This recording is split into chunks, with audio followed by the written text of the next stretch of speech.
Yo, what's good, Raider Nation? Welcome back to the Raider Reality Check. First off, I just gotta say thank you to the Raider Nation for showing so much love. The comments, the likes, the subs. Y'all been going crazy lately.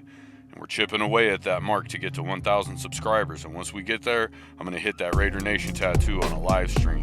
So if you rocking with me and repping the silver and black, hit that subscribe button, drop a just win baby in the comments, and let's keep building this thing together. Let's fucking get it. Alright, Raider Nation. Today we pause and take a moment of silence. We lost two pillars of our family. Carol Davis, the First Lady of the Raiders, and George Atkinson, one of the hardest hitting safeties to ever don the silver and black. But even through loss, there is light, as Amy Trask, a trailblazer in Raiders history, takes another step towards the Pro Football Hall of Fame. This one's for the legends. Carol Davis wasn't just the wife of Al Davis, she was Raider Nation royalty. Quietly powerful and always loyal. For decades, she stood beside Al through every relocation, every controversy, every championship. Through it all, she embodied the Raider way. When Al passed in 2011, Carol didn't fade away. She carried the torch, quite literally. Her son Mark Davis would light the Al Davis Memorial flame before every home game, and Carol was always there, proud, graceful, representing the heart of the franchise.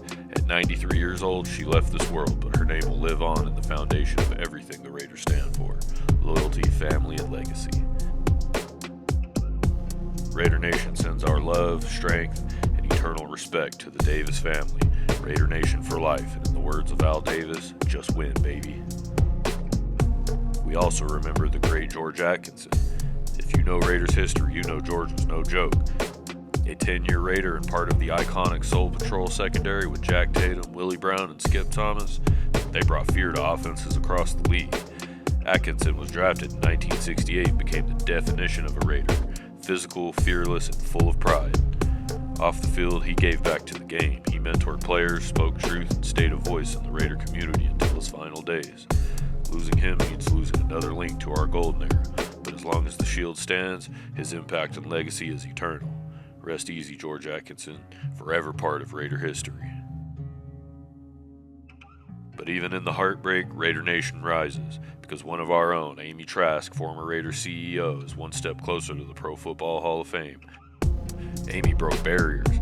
She led with intelligence, integrity, and that unmistakable Raider edge. From 1997 to 2013, she stood toe-to-toe with NFL owners, executives, and critics, and she never once backed down.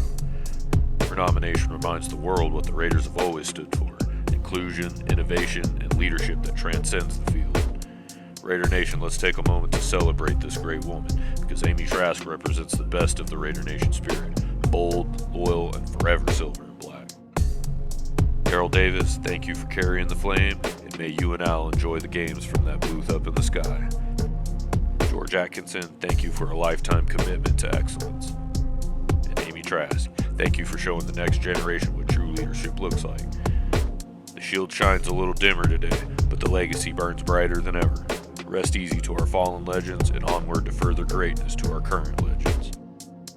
Like, comment, and subscribe if you're new, and as always, this has been the Raider Reality Check, where we keep it real, we keep it raw, and we always keep it a $110 for the silver and black. It's X-Ray signing off till next time. Thank you for watching.